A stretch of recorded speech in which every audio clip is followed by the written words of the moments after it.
All right, so you decided to survive alone in the forest for 99 nights? Bold move. Well then, let me share my secret sauce on how to make this as easy and painless as possible. We've got 3 main objectives. Keep the fire alive, get food, don't get murdered while exploring. Very important.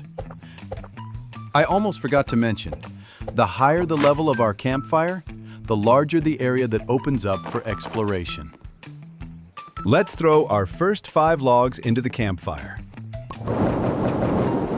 And make sure to plant every sapling you come across. Trust me, when things get rough, you'll be very glad you did. At the same time, we should always keep food in mind. And most importantly, we need a rabbit's foot. We'll trade it with the merchant for a large bag. The worst thing that can happen is losing your fire, especially at night and in the rain. So, in my opinion, priority number 1 is pushing the fire to its maximum level, where it becomes super sustainable and barely needs your attention. Once it's supported by even a basic biofuel setup, the fire basically takes care of itself, and you can finally stop babysitting it every 5 minutes. And that's exactly why, early on, the campfire will get most of our attention. Congratulations! Our campfire has reached level 3, and now we are basically forced to go exploring. Exploration is where the magic happens. It can bring a lot of unexpected and very pleasant surprises that make life out here much more comfortable.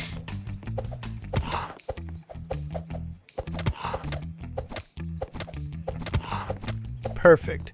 We've found a wolf pelt. We'll need it very soon to trade with the merchant for an awesome axe, instead of this rusty junk. It could have been better. Our first find is a flashlight. It's still useful though. We can blind our enemies if they catch us in the forest at night. By the way, on the very first night, you have nothing to fear.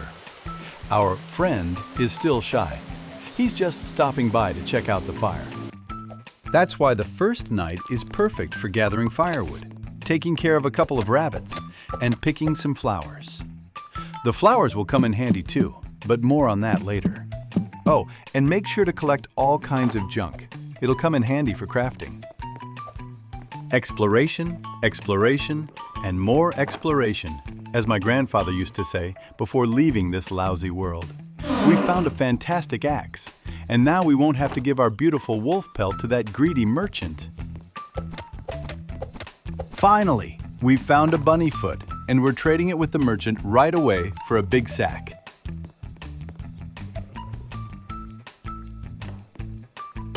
Next, what you need to do is put 3 logs on your workbench and craft a map. It'll help you know where you are and keep track of the places you've already explored.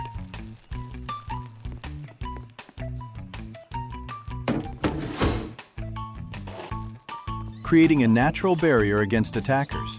And remember to collect and drop junk onto your workbench. Coal will come in handy on rainy days when all your firewood is wet. It's also more efficient and can speed up your campfire upgrade significantly if you throw in several pieces at once. Next, it makes sense to craft a bed, a clock, and a compass. The bed speeds up time, so now each night counts as 2. The more beds we have, and the better they are, the higher the multiplier for nights passed. And the clock and compass? Well, they speak for themselves. Meanwhile, the enemies aren't sleeping, and it's time to face the first wave of cultists. If you've explored the area well, you should already have at least a spear, or even better, a revolver or rifle. But for now, we only have a spear. By the way, notice how awkward it is for the enemies to push through the wall of trees we planted. After you get rid of those pesky guests, and I'm sure you'll give them a hard time, you'll find an amulet. Don't hesitate to toss it onto your workbench. You'll need it later. The rain has started, and this is a perfect moment to build a wood shelter. It not only keeps your firewood dry in any weather, but also dries it faster if you store the logs there while they're still wet. Oh, and here's the compass and the clock we forgot to place last time because of those annoying guests. Don't forget to upgrade your workbench to unlock more and more interesting and cooler things it can give you. One day, after finding a decent weapon or even some armor, you'll feel ready to head out on a dangerous expedition and rescue the first of the 4 kids, Dino Kid. Important note, you don't actually need to save all 4 kids to survive 99 nights. However, every rescued child increases the multiplier and gets you closer to your goal much faster. That's why I strongly recommend not rushing off to save the kids without proper preparation. Do it carelessly and you'll lose all your progress. Only a careful and wise approach will lead you to the happy ending.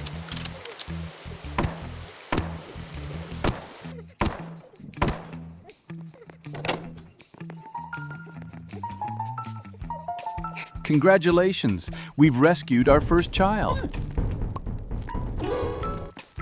Next, I highly recommend setting up a biofuel processor. It allows you to keep the campfire going using berries, carrots, and even morsels and steaks, saving you from the endless chase for firewood. By the way, remember those flowers I told you to collect? Well, their moment has come. Now we're going to buy a seed box from the ferry, and strawberries will start growing in the forest. They're very easy to harvest and work perfectly as fuel for the campfire with our new device. Don't be shy. Loot the fairy to the fullest. She won't mind. By using a mixed strategy of maintaining and upgrading our campfire, we'll reach the maximum level very quickly. Now the entire map is unlocked, and a massive campfire like this is much harder to put out, even by some pathetic tropical downpour. The next mandatory and very important thing for our camp is a lightning rod. It will protect us from unexpected lightning strikes. Trust me on this. Once, due to pure carelessness, I got killed by lightning right next to my campfire on day 98. A very unpleasant experience. Next, you can and should build a bigger, roomier bed, which will increase the night multiplier by 1 more unit. Pretty cozy we've made it here, wouldn't you say? I didn't want to mention this, but I have to, so you can't say I'm keeping secrets. Once, I built a full radar that was supposed to scan and show all sorts of goodies on the map. But when I tried to use it, I realized it needed a ton of scrap and, well, I never used it again. My main strategy and philosophy is simple. Just live your life, manage your camp, and go on expeditions to find new weapons and armor. The key is to do it during the day and never go on tough expeditions without good gear and medical supplies. A very useful setup for you is the boost pad. It lets you reach very distant places in a very short time. Extremely handy when you're limited on time. If night catches you in a remote area, which happens quite often, and you realize you won't make it home before hour X, it's better to find a good shelter and wait it out until the deer calms down. Your only real job then is to fend off those annoying wolves.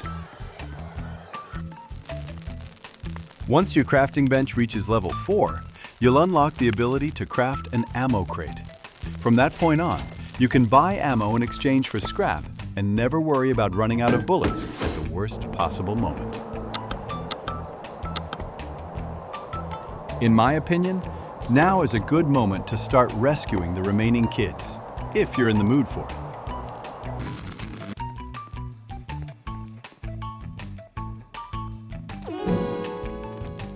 As you can see, freeing Kraken Kid went smoothly, and I'll keep it spoiler-free.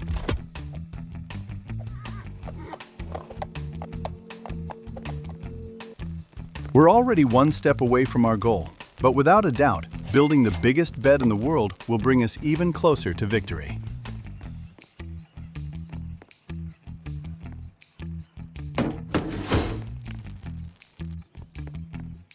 So, step by step, day by day, you'll quietly make your way to your ultimate goal, surviving 99 nights in the forest.